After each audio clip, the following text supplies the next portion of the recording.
اطلب العلم أخي فهو درب به نور به ترقى به تحيا عالما حرا فخور. Bismillahirrahmanirrahim. Alhamdulillah wassalatu wassalamu ala Rasulillah wa ala alihi wa sahbihi wa man walah.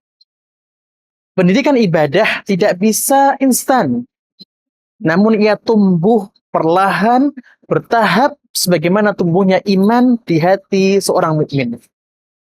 Di Ibnu Abbas, kami meyakini bahwa ibadah harus dimulai dari pembiasaan, diperkuat dengan landasan ilmu, dan ditumbuhkan hingga melahirkan pengaruh nyata dalam hati dan kehidupan.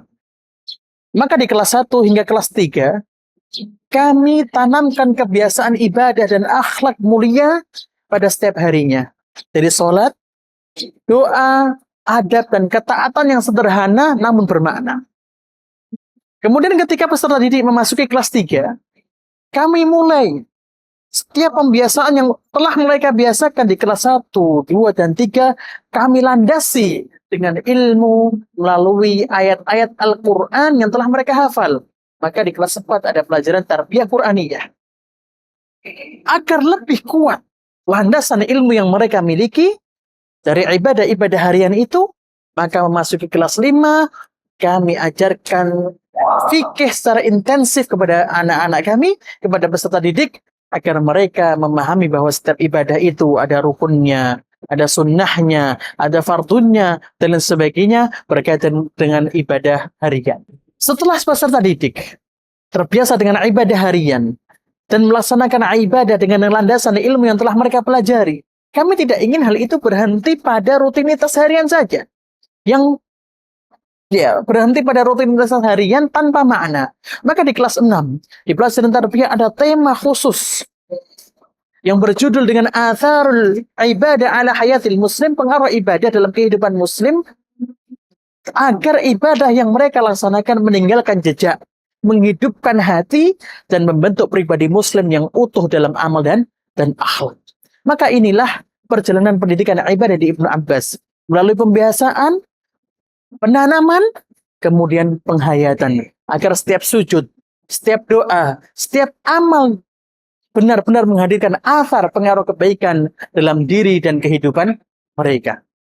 Atharul birrul walidain ala hayati, dampak membantu orang tua dalam hidupku. Untuk diriku, aku mendapatkan pahala dari Allah dan ridha dari kedua orang tuaku. Dan untuk tubuhku, aku bisa menumbuhkan rasa bertanggung jawab dan empati. Dan untuk hatiku, aku merasa senang karena aku bisa membuat pekerjaan orang tuaku jauh lebih mudah. Dan kepada manusia, aku bisa mempererat hubungan dan membuat suasana rumah menjadi damai. Dampak puasa dalam kehidupan saya. Saya saat puasa seperti sedang dilatih kejujurannya karena Allah akan melihat semua perbuatan saya. Saya juga merasa saya sedang dilatih kesabarannya karena Allah akan tahu saya akan bersabar saat puasa atau tidak. Saya merasa saat puasa hubungan saya lebih terjaga karena saya saat puasa sering buka bersama keluarga, lebih sering berkunjung ke rumah keluarga dan membagi-bagi takjil bersama keluarga untuk orang-orang di sekitar.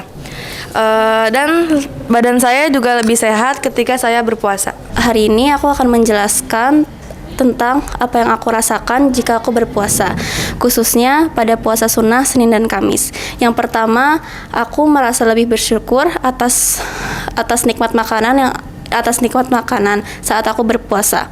Yang kedua, aku merasa jika hari itu akan menjadi lebih baik karena Allah insya Allah akan memudahkanku.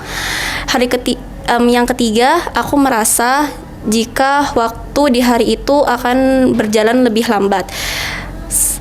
Jadi aku memiliki banyak waktu untuk melengkapi tugas-tugasku di sekolah, membaca Al-Quran, lalu mempersiapkan diri untuk sekolah karena aku bangun lebih pagi untuk sahur. Dan yang terakhir, aku merasa bahwa tidurku menjadi lebih nyenyak. Sekian, wassalamualaikum warahmatullahi wabarakatuh. بالعلم أخي فهو درب به نور به ترقى به تحيا عالما حرا فخور